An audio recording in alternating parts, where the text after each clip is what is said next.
Welcome to meet biotech. ये हमारा आज का लेक्चर जो 7 है।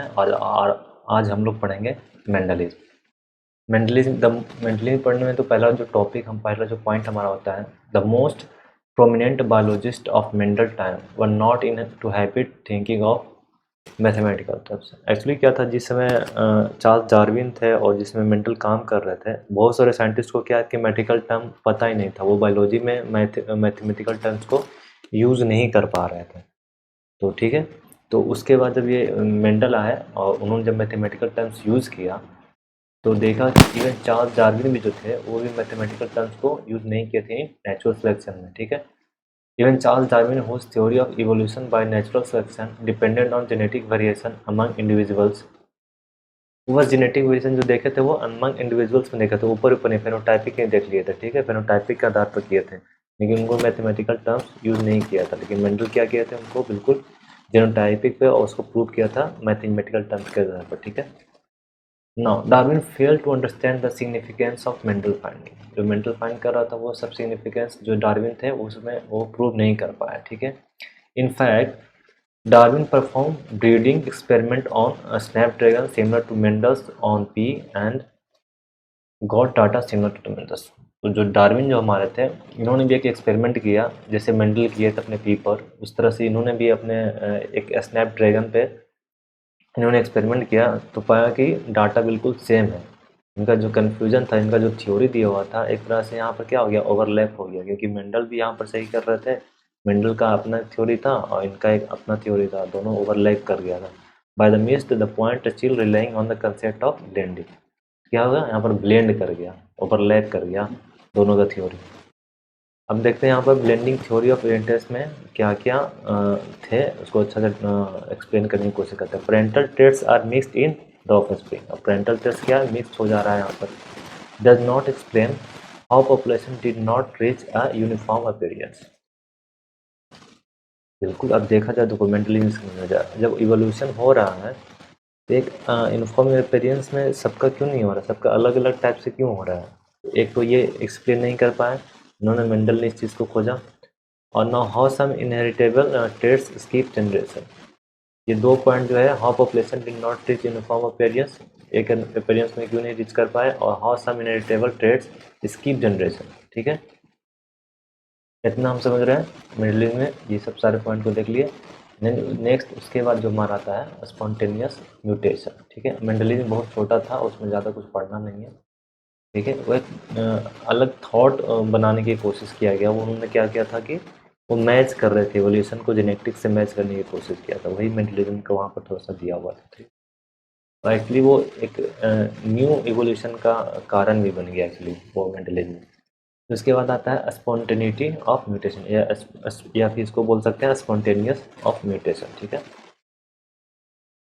ह्यूगो डी वेरिस एक साइंटिस्ट थे of rediscover Mendel work propose that mutation change in phenotype of an organism occurring in one generation. जो मेंडल का जो अभी इसके मेंडलिज्म जो वहाँ पर अपना डिस्कवरी किए थे, वो थॉट दिए थे, उसको इन्होंने क्या किया, रीडिस्कवर किया। De Vries did his pioneering work in genetics using the evening primordial Othera lemmerkena, which is known as large mutation called micromutation। अब जो इन्होंने डी वेरिस ने जो जिन पर काम किया था, वो आगे चलकर क्या हुआ, एक लार्ज म्यूटेशन का, एक लार्ज एवोल्यूशन या लार्ज म्यूटेशन का नाम उसको मिला। ठीक है, Hughes de Varis argued that these kinds of mutation were basis for the change in phenotype to which Darwin referred in the origin of a species, and that therefore a natural selection was neither necessary nor likely as a cause of evolutionary change। अब जब ये huge D Vries आए और जब इन्होंने अपना एक thesis दिया, इन्होंने जब प्रूव किया थ्योरी, तो लोग क्या थे कि उस समय जो 20th सेंचुरी में, जो 20th सेंचुरी के जो पहले के जो लोग थे, उनको लगने लगा कि ये जो इवोल्यूशन, नेचुरल सिलेक्शन जो इवोल्यूशन दिया गया था डार्विन के द्वारा, वो बिल्कुल ही गलत है। और ये एकदम बिल्कुल एक न्यू थॉट बन गया था उस समय। इस समय बहुत ही इस चीज़ पे बवाल हुआ था कि डार्विन गलत है और ह्यूज सही है, क्योंकि ह्यूज भी प्रूव कर रहे थे कि जो सिलेक्शन जो हो रहा है वो जेनेटिक चेंजेस की वजह से हो रहा है, ठीक है।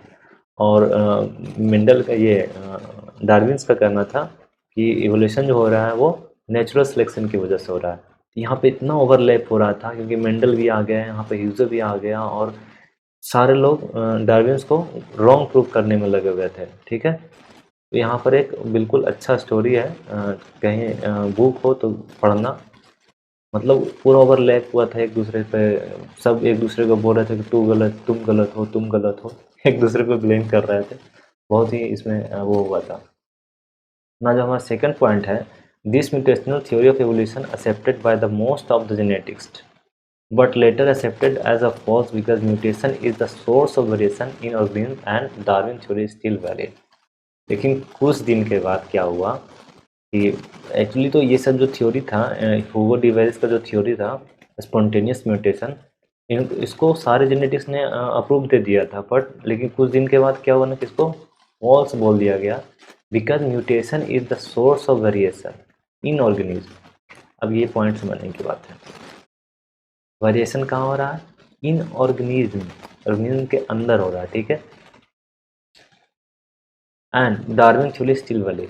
और नेचुरल सिलेक्शन क्या है? एक पूरा होल को उठा कर लेके जा रहा है। तो ये एक छोटा टर्म हो जाता है यहाँ पे म्यूटेशन भी रोल निभा रहा है, लेकिन म्यूटेशन यहाँ पर भी छोटा टर्म है। तो फिर स्टिल वैलिड रहा डार्विन। यहाँ से तो डार्विन बचे, लेकिन इनका भी काम खत्म नहीं हुआ, ये आगे फिर फंसेंगे। म्यूटेशन कैन अकर स्पॉन्टेनियसली और दे आर इंड्यूस्ड। म्यूटेशन हमेशा अकर होता रहता है और इंड्यूस हो जाता है ऑर्गेनिज्म में, ठीक है। Spontaneous mutation are more important for evolutionary studies. ये स्पॉन्टेनियस को यहाँ पर गलत नहीं बोला जा रहा है, लेकिन ये यूज़ होता है एवोल्यूशन में, लेकिन पूरा रोल इसी का ये कहना गलत है। स्पॉन्टेनियस म्यूटेशन का अगर रोल पूरा अगर एवोल्यूशन में है, ये कहना गलत है। लेकिन उस समय इतना कुछ नॉलेज नहीं था, तो ये म्यूटेशन टर्म जान के ही सबको लगा कि डार्विन गलत है। इसका भी आगे समझेंगे, ठीक है ना। यहाँ पर ये पॉइंट वाला देख लेते हैं, occurrence and cause of mutation. Mutation का क्या कारण है और क्यों होता है, ठीक है। म्यूटेशन कैन अकर स्पॉन्टेनियसली और इंड्यूस्ड, ठीक है, हमेशा होते रहता है, कंटिन्यूस होते रहता है, और या फिर इंड्यूस भी हो जाता है, ठीक है। अब म्यूटेशन दो तरह का हो सकता है, एक स्पॉन्टेनियस और एक इंड्यूस्ड। स्पॉन्टेनियस जो है वो result from abnormalities in cellular biological process, RNA and DNA replication for example, ठीक है। स्पॉन्टेनियस म्यूटेशन कैसे हो सकता है? जब सेल डिवीजन हो रहा है तो वहाँ पर कुछ एरर हो गया रेप्लिकेशन में, डीएनए में कुछ बेस कम गए, इससे बेस पेयरिंग का हो गया, ओवरलैपिंग हो गया, या फिर कुछ भी होता है कम जाता है उससे, वो सब के कारण म्यूटेशन हो रहा है, ठीक है। यहाँ पर बेस्ट एग्जाम्पल क्या है? RNA DNA replication. DNA replication में अगर एरर आ जाता है तो स्पॉन्टेनियस म्यूटेशन हो जाता है ना। इंड्यूस म्यूटेशन क्या है? इसमें इन्वायरमेंटल का योगदान होता है, ठीक है। Cause by the environmental agent, environment के वजह से म्यूटेशन होता है। Agent that known to alter DNA structure are termed as mutagens. This can be chemical और फिजिकल एजेंट। म्यूटेशन इन्वायरमेंट के थ्रू कैसे हो जाता है? जैसे कि सूरज का रोशनी जो होता है, गामा रेज वगैरह, उससे भी म्यूटेशन हो जा रहा है। तो ये हो गया जो हमारा इंड्यूस म्यूटेशन, यानी कि इन्वायरमेंट के थ्रू या फिर एजेंट, किसी एजेंट के थ्रू हो रहा है। लेकिन जो स्पॉन्टेनियस म्यूटेशन है वो डीएनए में कुछ वेरिएशन, कुछ चेंजेस की वजह से हो रहा है, ठीक है। नाउ आगे चलते हैं। स्पॉन्टेनियस म्यूटेशन, यहाँ पर एक हम पॉइंट देख लेते हैं, mutation that are result of natural change in DNA structure. All type of point mutation can occur spontaneously during S1, G1, G2 phase or of the cell cycle or by the movement of ट्रांसपोन्स, ठीक है। ये सब समझ रहा है। Mutation कहाँ पर होगा? जहाँ पर सेल डिवीजन हो रहा है वहाँ पर भी म्यूटेशन हो सकता है, जहाँ पर डीएनए का रेप्लिकेशन हो रहा है वही समझाने की कोशिश किया गया। और दूसरा पॉइंट जो बोल रहा है, the spontaneous mutation rate in eukaryotes is between, हाँ ये पॉइंट इंपॉर्टेंट है, इसको याद रखना, ठीक है। यूकैरियोट्स में स्पॉन्टेनियस म्यूटेशन कितना होता है? तो 10⁴ टू 10⁻⁻6 पर जीन पर जनरेशन, पर जीन में पर जनरेशन में। ये पॉइंट याद रखना, ये पूछेगा ही पूछे, ये क्वेश्चन आता है, ठीक ना। ये तो बहुत इंपॉर्टेंट है, इसको VVI कर लो, ठीक है।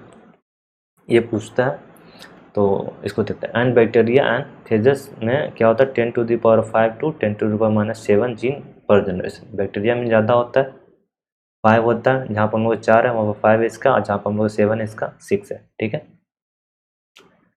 Now, genetic constitutions of the organism affect its mutation rate. In Drosophila, males and females of the same strain have similar mutation rate. Drosophila में क्या है? Mutation rate क्या? Similar है, चाहे वो मेल हो चाहे फीमेल हो। और दूसरा में flies of different strains, however, may have different mutation rate. Many spontaneous errors are occurred corrected by the cellular repair system and so do not become fixed in DNA.